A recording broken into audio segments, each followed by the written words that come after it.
my submissions at the end, I made a reference to judicial independence, was actually to rebuke President Mugabe. He has no right to make those statements.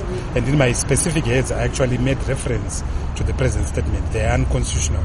And remember, the first function of the President is actually to uphold the Constitution and the Bill of Rights. That's his first function.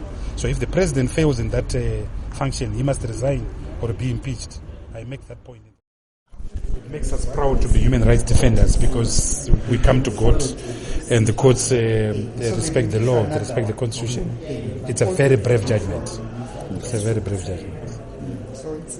So it's and what are the plans now? The plans now, I think that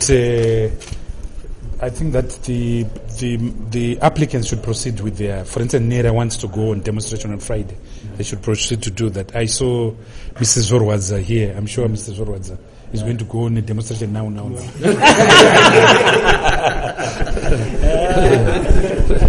Okay, but just a quick one. Your reaction to the judgment was the High Court judgment reference to the rule of law and the independence of the judge. I think we shouldn't personalize issues. I think the court spelled out the fundamental issues as defined in the Constitution, namely that we are in a constitutional democracy and that the courts are independent and they operate without fear and favor.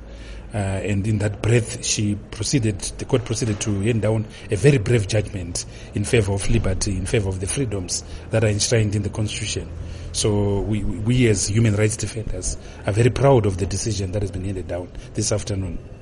So tomorrow your clients can take it to the streets with ease? Even this afternoon.